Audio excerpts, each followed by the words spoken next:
Hello, this is Brian with Webucator.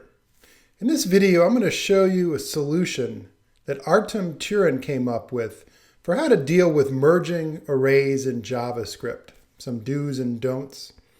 Artem agreed to let us create this video showing his solution, which is available as an article on his blog at the URL that I'm showing here. I'd encourage you to take a look through the article in detail. I'm going to go through some of the code with you. And also to take a look at his blog.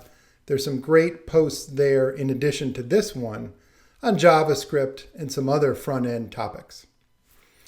So Artem looks at the issue of how do we merge arrays, right? How do we in JavaScript take a couple arrays, put them together so that we combine their contents? So I've rigged up an example here. You can see it's a very simple file, index.html. I'll show it to you in a browser in just a second.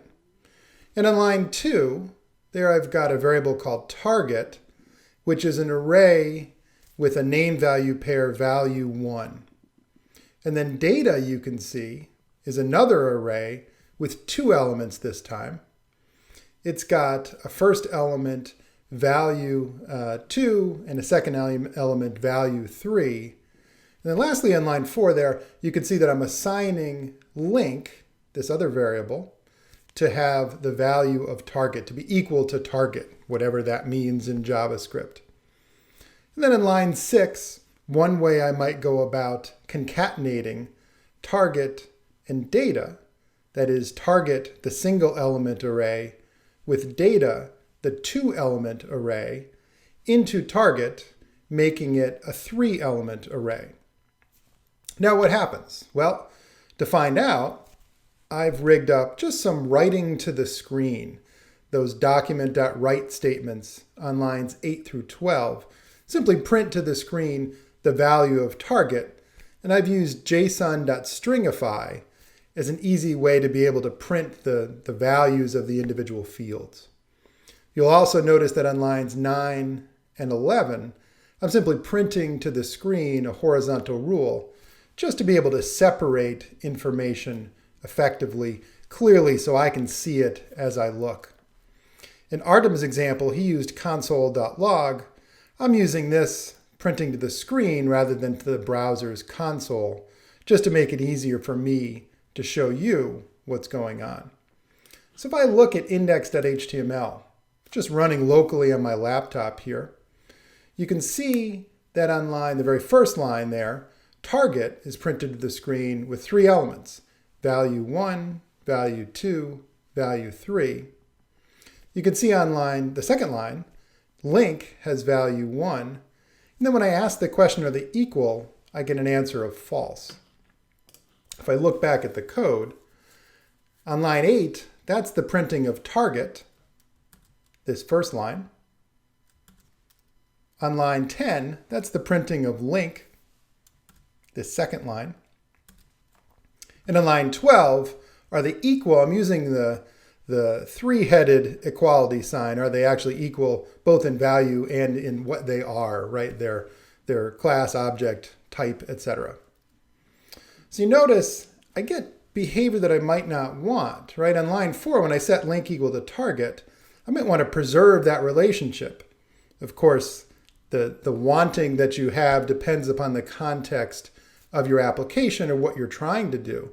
But you might have assumed that on line 6, when I change target simply to be the concatenation, so I'm saying on line 6, I want target to be the same as target, but also concatenated with data.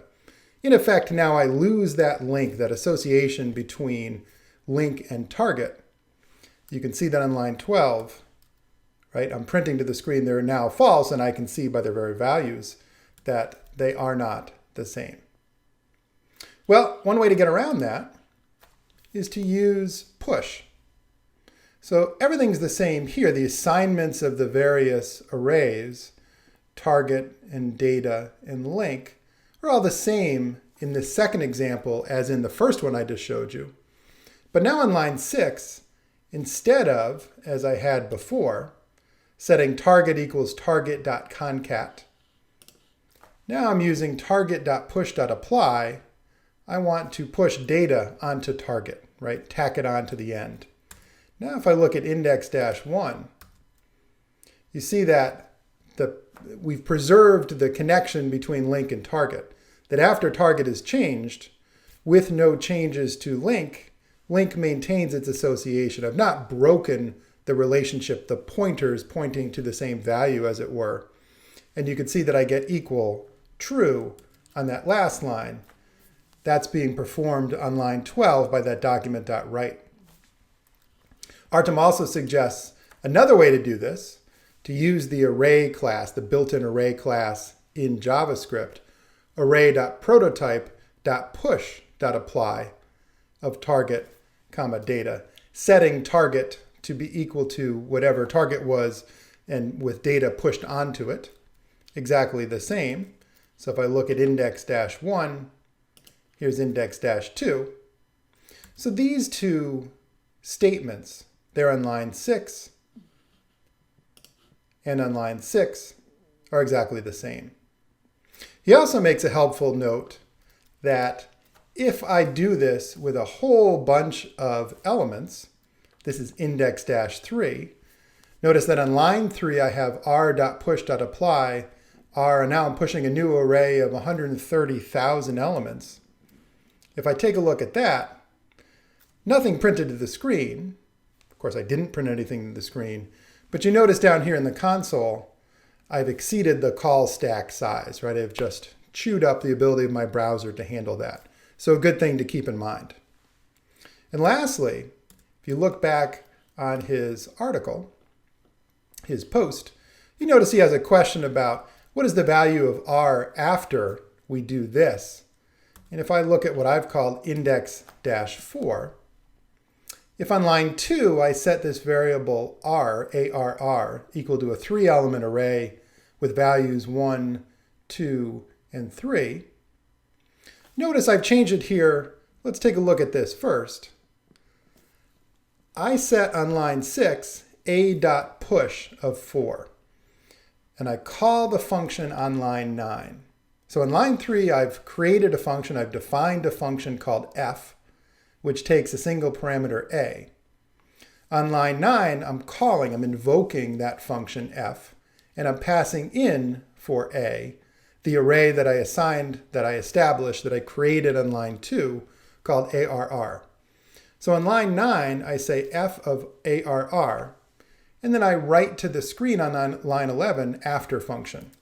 Let's see what happens. So after function gets 1, 2, 3, 4. Well, that makes sense, right? Because on line 2, I get this variable arr, it has values 1, 2, 3. Inside the function on line 6, I a.push, I tack a 4 onto the end as the 4th element, and then I write it to the screen. But take a look at what happens if I go back to Artem's example. So in line 2, I still have that variable arr. On line 9, I call function f, passing in the array arr.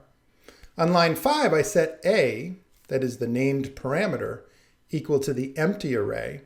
I would expect that on line 11, the after function printing to the screen, to get the empty array, but in fact, I don't. I get the original array.